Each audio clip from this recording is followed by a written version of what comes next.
ओम ज्ञानतिमिरान्धस्य ज्ञानाञ्जनशलाकया चक्षुरुन्मिलितमेन तस्मै श्रीगुरुवे नमः। श्रीचैतन्यमनोभीष्टं स्थापितं येन भूतले स्वयं रूपकदा मह्यं ददाति स्वपदान्तिकं वन्देऽहं श्रीगुरु श्रीयुतपदकमलं श्रीगुरून् वैष्णवाचं श्रीरूपं साग्रजातं स्वगणरघुनाथान्वितं तं सजीवं साद्वैतं सावधूतं परिजनसहितं कृष्णचैतन्यदेवं श्रीराधाकृष्णपादान् स्वगणललिता श्रीविशाखान्विताश्च नित्यानंदम नमस्तुभ्यं प्रेमानंद प्रदायते एकलवकल्मस्य नाशाय जानवीपताय नमो नमो महावदन्याय कृष्ण प्रेम प्रदायते कृष्णाय कृष्ण चैतन्य नामिने गुरुद्विष नमः।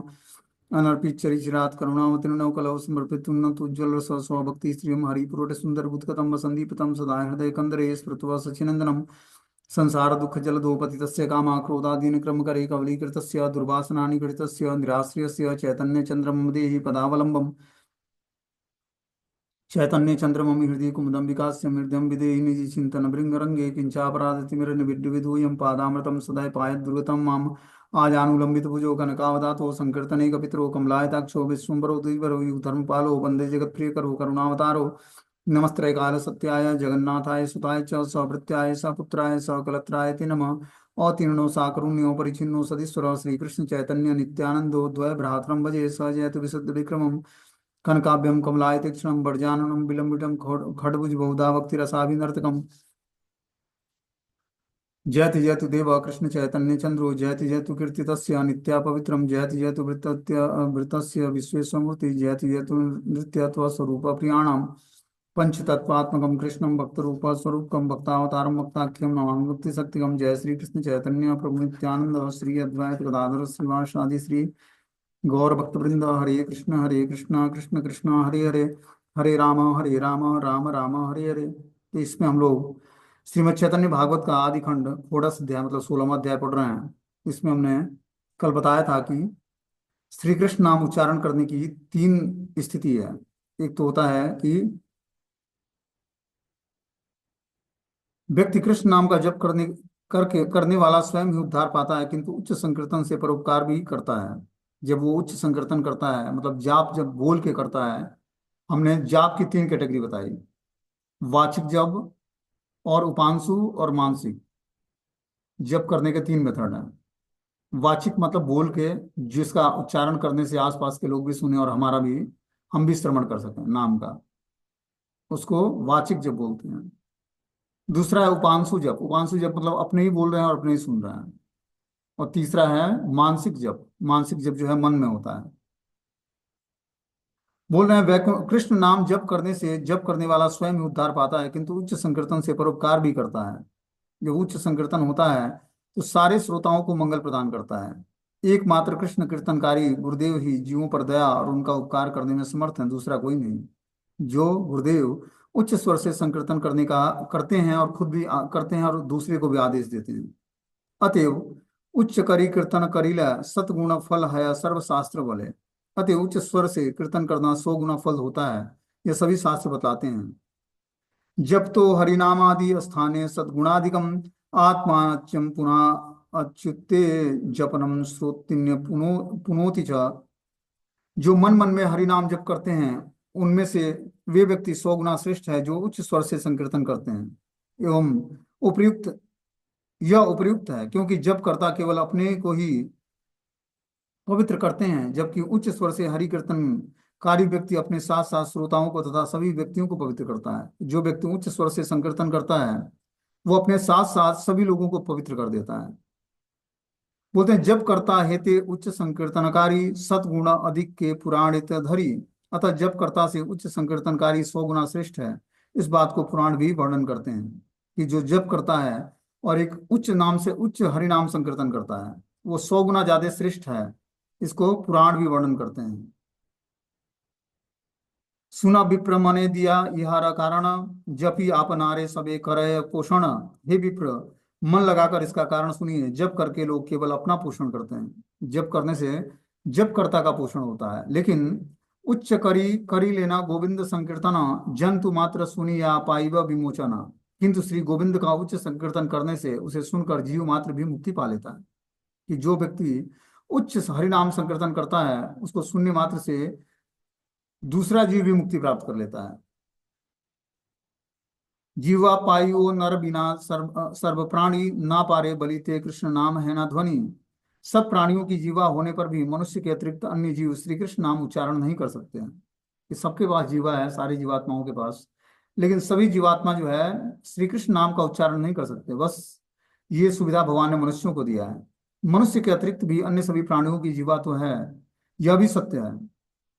वे बहुत प्रकार की ध्वनि उच्चारण कर सकते हैं, किंतु मनुष्य के अतिरिक्त दूसरा कोई भी प्राणी कृष्ण नाम उच्चारण नहीं कर सकता।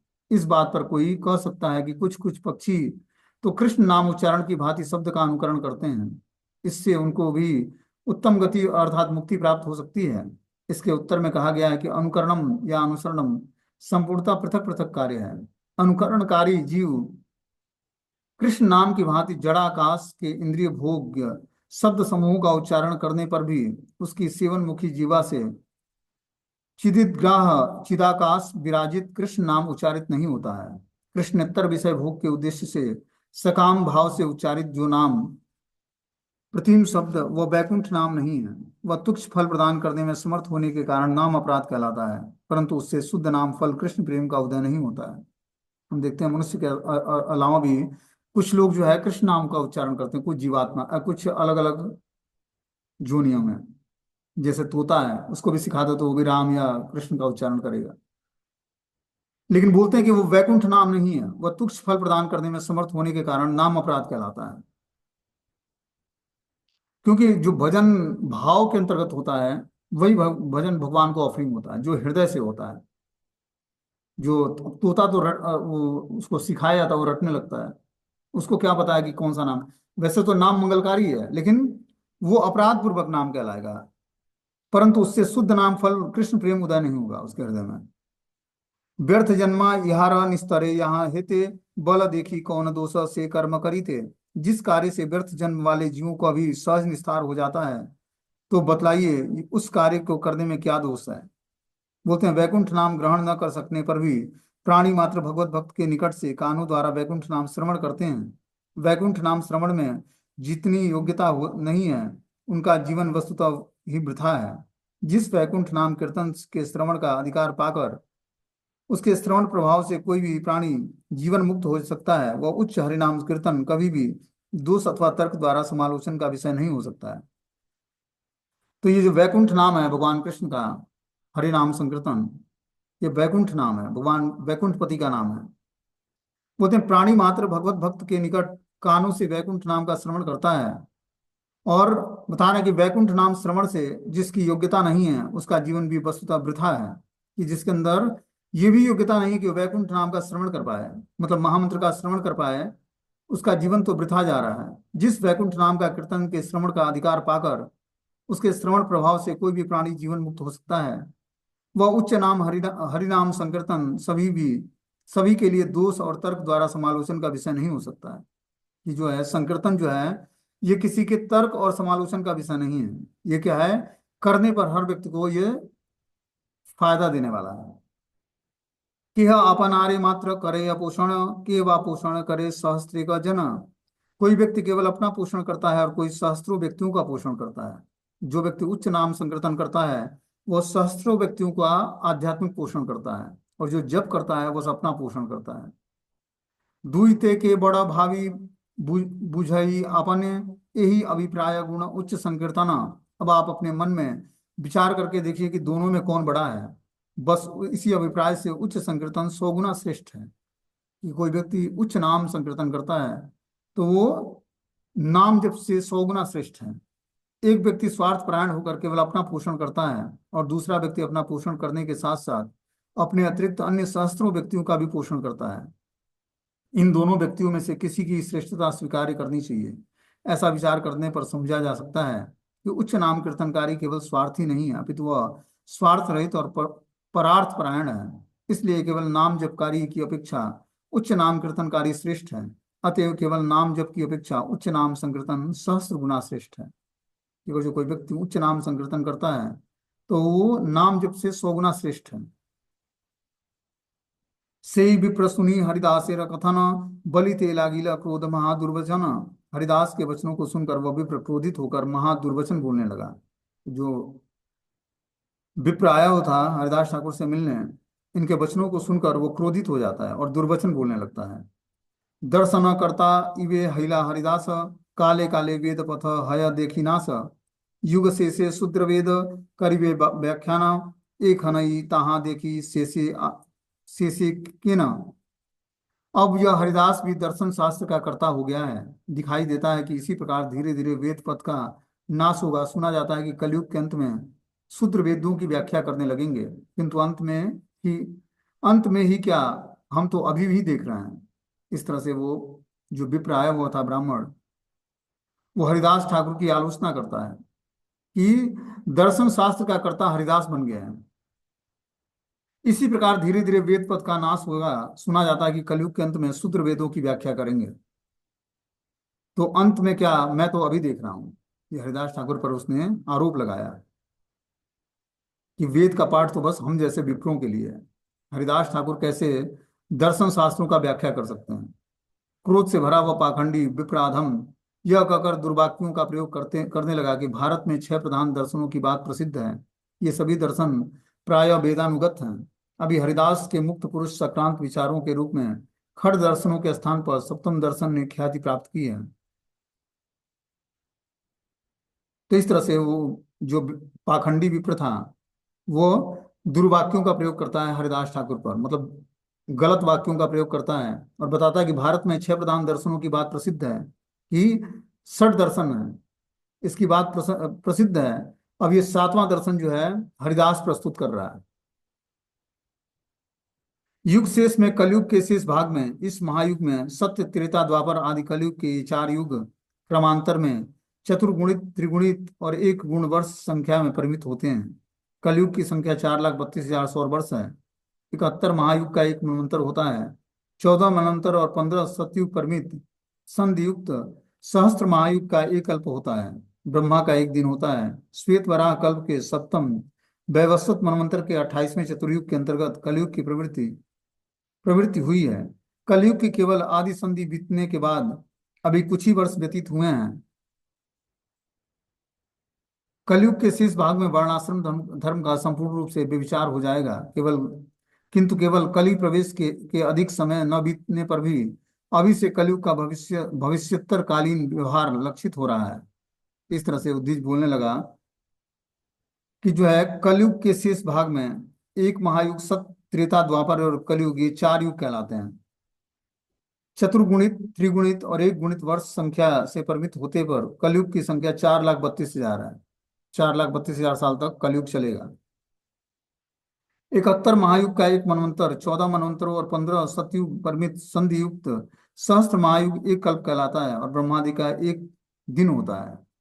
जो इस धरती का एक कल्प बीत जाएगा, उतने में ब्रह्मादि का एक दिन समाप्त होगा। ये जो है श्वेत वराह कल्प का सप्तम वैवस्वत मनवंतर के 28वें चतुर्युग में कलयुग की प्रवृत्ति हुई है। जो ये कलयुग है, ये श्वेत वराह कल्प के वैवस्वत मनवंतर के 28वें चतुर्युग का ये पार्ट है कलयुग। मतलब 28वें चतुर्युग में सतयुग त्रेता युग द्वापर युग चला गया, अब कलयुग आया है। इसमें ही इसी के द्वापर युग में भगवान कृष्ण प्रकट होते हैं और इसी के कलयुग में भगवान गौरांग महाप्रभु प्रकट होते हैं। इस प्रकार वो ब्राह्मण जो है बता रहा था। आगे इसमें बता रहे हैं कि यही रूप आपनारे प्रकट करिया, घरे घरे भाल भोग खाइला बुलिया। अपने को इस प्रकार प्रकाशित करके यह घर घर में उत्तम उत्तम भोग द्रव्य खाता फिरता है।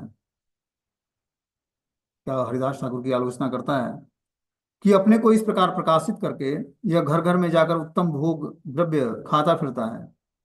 यह प्रापिष्ट ब्राह्मण अधम ने हरिदास ठाकुर से कहा कि तुम अप्राकृतिक दर्शन करता होकर भक्ति विद्वेषी कर्मकांडियों के विरुद्ध जो व्याख्या कर रहे हो, उसके द्वारा तुम स्वयं की महिमा को उत्तम रूप से प्रचारित करके अपने वशीभूत व्यक्तियों के से कौशल पूर्वक उत्कृष्ट खाद्य द्रव्य आदि संग्रह कर सकोगे।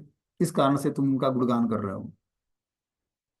तो वो कर्मकांडी ब्राह्मण था और भक्ति विद्वेषी था, भक्तों का उससे द्वेष करता था। इस कारण से हरिदास ठाकुर की महिमा को न समझ कर पाने के कारण वो पापिष्ट ब्राह्मण हरिदास ठाकुर की आलोचना करता रहा।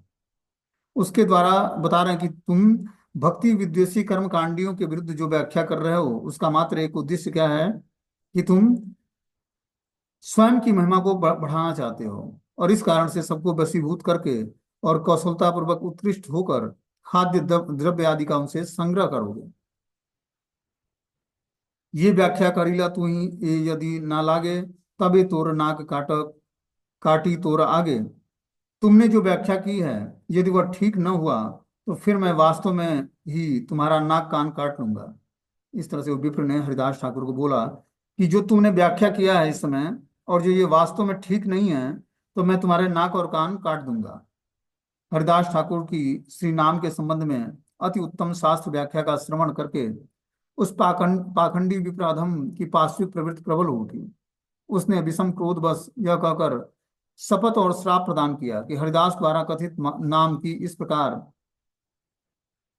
महिमा व्याख्या आदि शास्त्रों के साथ प्रकृत पक्ष से असंगत हुई, तब प्रकाश के रूप में उसके नाक कान का छेदन करके वह उसका प्रतिशोध लेगा।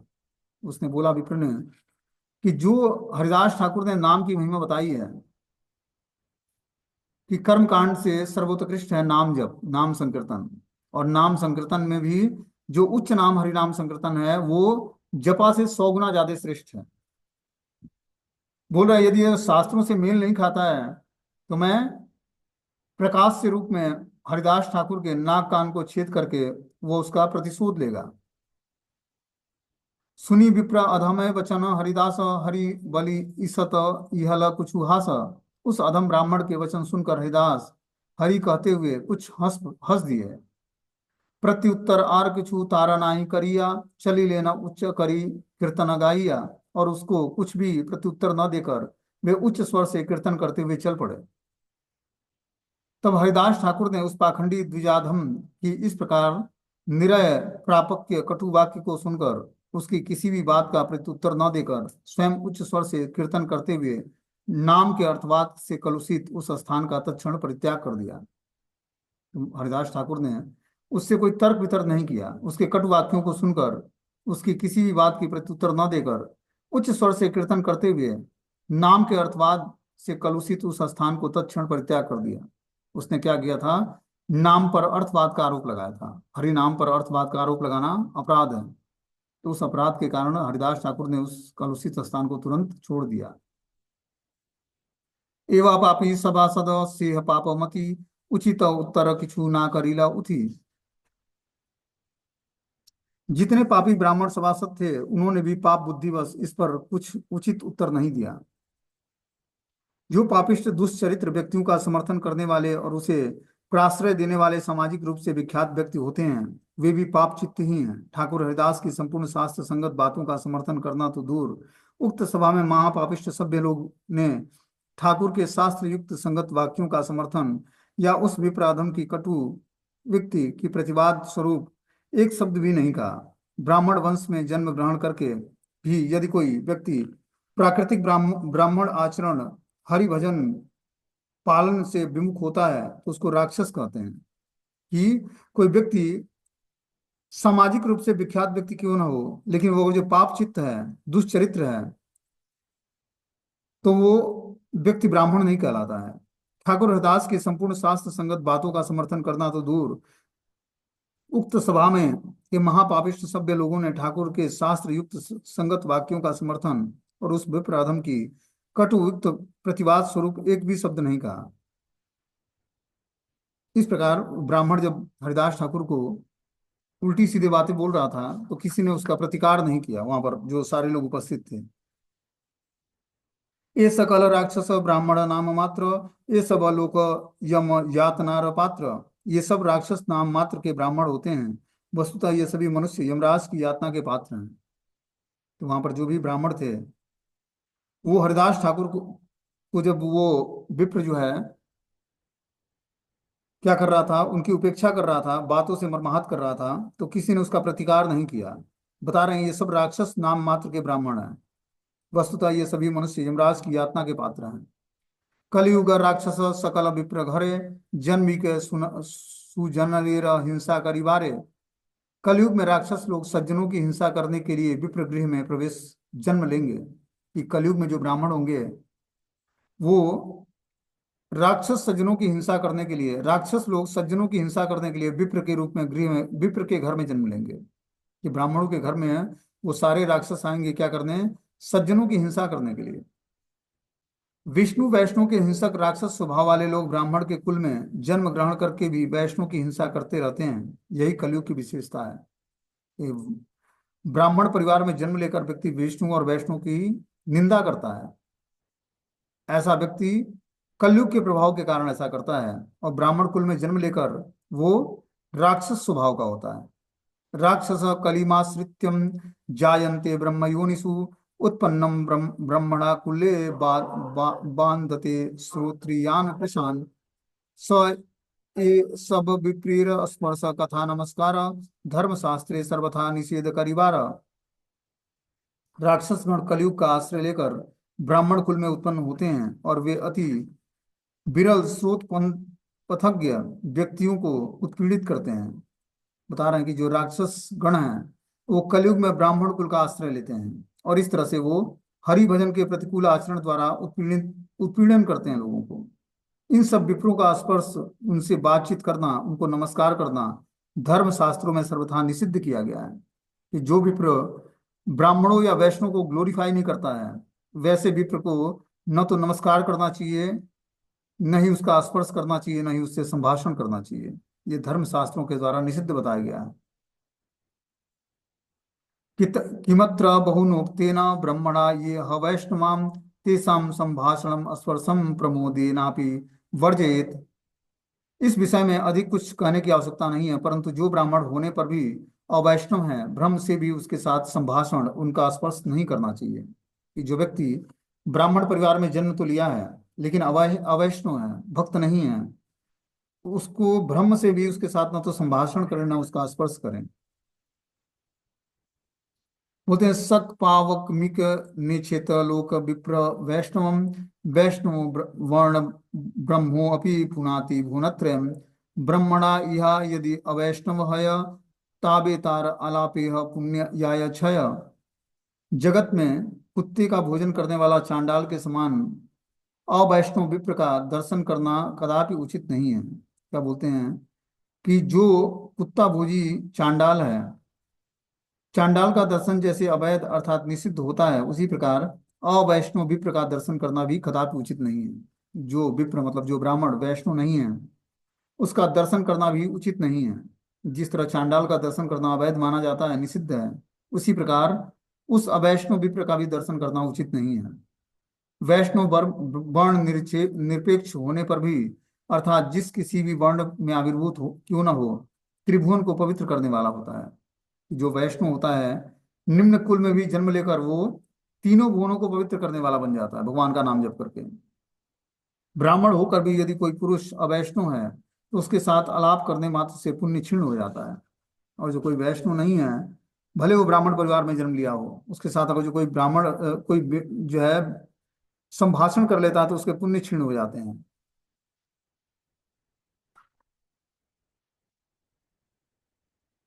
आगे इसमें बता रहे हैं कि शुक्र विप्र कुल में जन्म ग्रहण करके सावित्र जन्म प्राप्त करने के बाद यदि कोई वैष्णवी दीक्षा प्राप्त न करे और वैष्णव के साथ विद्वेष करके जो अपने को अवैष्णव माने, तब इस प्रकार व्यक्ति के साथ आलाप करने पर भी आलापकारी की संचित पुण्य पूंजी, पुण्य राशि संपूर्ण रूप से ध्वस्त हो जाती है। कोई जो शुक्र जन्म मतलब जो ब्राह्मण परिवार में तो जन्म लिया है लेकिन जिसका सावित्र जन्म नहीं हुआ, मतलब वो वैष्णवी दीक्षा प्राप्त नहीं किया है, ऐसा व्यक्ति के साथ अगर जो कोई वैष्णव आलाप करता है, बातचीत करता है, तो उसके संचित सारे पुण्य फल जो है ध्वस्त हो जाते हैं। बोलते हैं से विप्र अधमेर कत दिवस था किया वसंते नासिका तारा पड़ीला खासिया। कुछ दिन बाद उस अधम विप्र की नाक वसंत रोग से गलकर गिर गई। तो जो हरिदास ठाकुर को चैलेंज किया था कि आप जो बातें बता रहे हो हरि नाम की महिमा और जो इस शास्त्रों के द्वारा प्रमाणित नहीं होगी तो मैं आपके नाक नाक और कान को काट लूंगा। कुछ ही दिनों में उस विप्र अधम का नाक जो है चेचक रोग से गल कर गिर जाता है। हरिदास ठाकुरेर बलिलेक एन कृष्णोताहार शास्त्री करिलेन तेन। उस पाखंडी ने हरिदास के प्रति जैसा कहा था, श्री कृष्ण ने उस प्रकार का ही दंड उसको प्रदान किया। यद्यपि हरिदास ठाकुर ने उस दुर्जय पाखंडी के प्रति अभिसंपात अर्थात उसकी किसी भी प्रकार से अशुभ नहीं सोचा था, तथापि वैष्णव अपराधी उस पाखंडी द्वारा हरिदास ठाकुर के प्रति निंदा और विद्वेषपूर्ण कटुक्ति करने के कारण उसका उसके लिए भीषण दंड विधान के निमित्त ही भगवान ने उस पर कठोर दंड का विधान किया। ये भगवान के द्वारा कठोर दंड दिया गया, क्योंकि वो हरिदास ठाकुर जैसे महाभागवत के प्रति उसने अपराध किया था। विषयेत मग्न जगत देखी हरिदास, दुखे कृष्ण कृष्ण बलि छाड़े न निश्वास। हरिदास ठाकुर संसार को विषय भोगों में प्रमत्त देखकर दुख पूर्वक कृष्ण कृष्ण कहकर दीर्घ श्वास छोड़ते थे।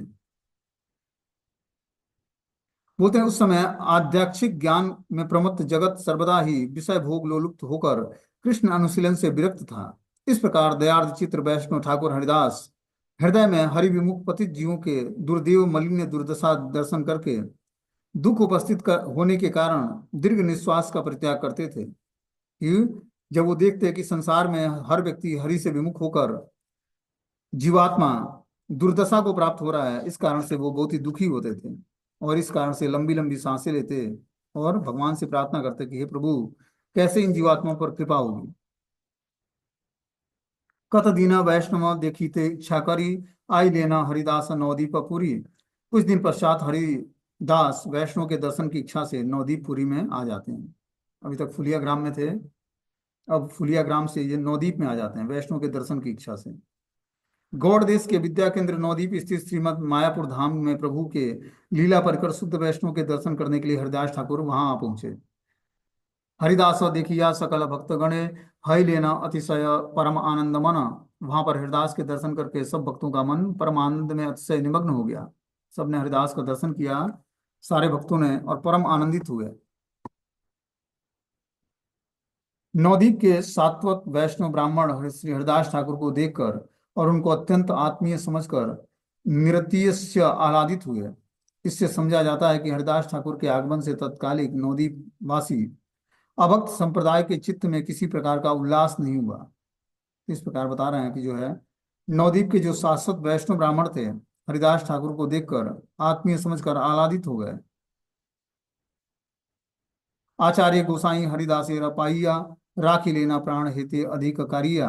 अद्वैताचार्य गोसाई ने हरिदास को पाकर उन्हें प्राण से भी अधिक प्रिय समझकर अपने पास रखा। हरिदास ठाकुर को अद्वैताचार्य गोसाई ने अपने प्राणों से प्रिय समझकर उनको अपने पास ही रखा। श्री हरिदास को श्रीमद मायापुर नवदीप में पाकर एक निज प्राणों से भी अधिक प्रिय जानकर श्री अद्वैताचार्य ने उनका अत्यंत यत्न पूर्वक लालन पालन करने लगे। सर्व वैष्णवेर प्रीति हरिदास प्रति, हरिदासो करे न सवारे भक्ति यति। हरिदास के प्रति सभी वैष्णव की परम प्रीति थी और हरिदास भी उन सबों के प्रति अत्यधिक भक्ति रखते थे। इस प्रकार हरिदास ठाकुर सारे नवदीप वासियों के प्रति बहुत ही प्रीति रखते थे और सारे हरिदास ठाकुर के प्रति शुद्ध भावना रखते थे, सारे जो विप्र ब्राह्मण वैष्णव थे। पाखंडी सकल यत देय वाक्य ज्वाला, अन्य अन्य सबे तहा कहिते लागिला। पाखंडी लोगों ने जितनी वाक्य ज्वाला प्राप्त होती थी उसकी चर्चा भी वे आपस में करने लगे। हरिदास के प्रति सात्वत ब्राह्मण मंडली की प्रीति को देखकर हिंसा परायण पाखंडी लोग उनको लक्ष्य करके सर्वदा नाना प्रकार के विद्वेषपूर्ण उक्तियों के तीर फेंकने लगे। उनको सुन सुनकर भक्तगण उनकी शोचनीय दशा को देखकर दुख से आपस में उन सब बातों की चर्चा करने लगे। बता रहे कि जो पाखंडी लोग थे वो अपने वाक्य ज्वाला प्राप्त के वाक्य ज्वाला प्रदर्शित करने लगे, मतलब हरिदास ठाकुर की निंदा करने लगे। हरिदास के प्रति सात्वत ब्राह्मण मंडली की प्रीति को देखकर हिंसा परायण पाखंडी लोग उनको लक्ष्य करके सर्वदा नाना प्रकार के विद्वेषपूर्ण उक्तियां बोलने लगे। यह सुनकर भक्तगण सोचनीय दशा में देखकर दुख से आपस में उन बातों पर चर्चाएं करने लगे कि जो पाखंडी लोग थे वो हरिदास ठाकुर को देखकर विद्वेषपूर्ण बातें करने लगे और उनकी आलोचना करने लगे। यह सुनकर भक्तगण बहुत ही शोचनीय दशा को प्राप्त हुए और दुख में आपस में एक दूसरे से चर्चाएं करने लगे। गीता भागवत लैया सर्व भक्त गण, अन्योन्य विचारे थाके न सर्व क्षण। सब भक्त गीता और भागवतम लेकर उन पर निरंतर आपस में विचार विमर्श करने लगे। उस समय विषय रस लंपट लोग गीता भागवतम आदि सात्वत शास्त्रों का अनुशीलन न करके सदैव इंद्रिय तृप्ति में ही व्यस्त रहते थे, किंतु सभी शुद्ध भक्त गीता भागवत की समालोचना द्वारा एक दूसरे का प्रेम आनंद वर्धन करते थे। प्राकृतिक सहजीय गण के समान समान कृत्रिम ग्राम में जल रस में डगमग न होकर वे सदा गीता भागवत आदि सात्विक शास्त्रों का सुसिद्धांत पूर्ण विचार प्रणाली के कीर्तन द्वारा आपस में इष्ट गोष्ठी करके जगत के नित्य चरम मंगल की कामना करते रहते थे। तो नवद्वीप में जो भी वैष्णव ब्राह्मण थे वो क्या करते हैं, नित्य निरंतर ही गीता भागवत आदि शास्त्रों पर सुसिद्धांत प्रस्तुत करके और आपस में इष्ट गोष्ठी करते और इस तरह से सबके चरम मंगल की कामना करते हैं। जितने भी नवद्वीप में ब्राह्मण थे, वैष्णव थे, ये जने पढ़िया सुनया ये सब आख्याना तहारे मिलिवे गौरचंद्र भगवाना श्री कृष्ण चैतन्य नित्यानंद चंद्र जाना वृंदावन दास तच्चु पद युग गाना। क्या बोलते हैं कि जो व्यक्ति हरिदास के इस आख्यान को सुनता व पढ़ता है उसे भगवान श्री गौर चंद्र के की चरण कमलों की प्राप्ति होती है। श्री कृष्ण चैतन्य और नित्यानंद प्रभु जिनके जीवन है वे वृंदावन दास ठाकुर उनके युगल चरणों में उनकी महिमा का गान करते हैं। इस तरह से बता रहे हैं वृंदावन दास ठाकुर जो कि श्री कृष्ण चैतन्य और नित्यानंद प्रभु के जीवन प्राण हैं, जिनके वो बता रहे हैं कि जो भी इस हरिदास ठाकुर के इस आख्यान को सुनता और पढ़ता है उसे भगवान श्री गौर चंद्र की चरण कमलों की प्राप्ति होती है। जो सुनेगा और जो पढ़ेगा दोनों को भगवान श्री गौरांग महाप्रभु के चरण कमलों की प्राप्ति होगी। इस प्रकार वृंदावन दास ठाकुर भगवान श्री गौर नित्यानंद के चरण कमलों की महिमा का गान करते हैं। यहाँ पर यह अध्याय समाप्त हो जाता है, 16वां अध्याय। हरिदास ठाकुर की महिमा अनंत है।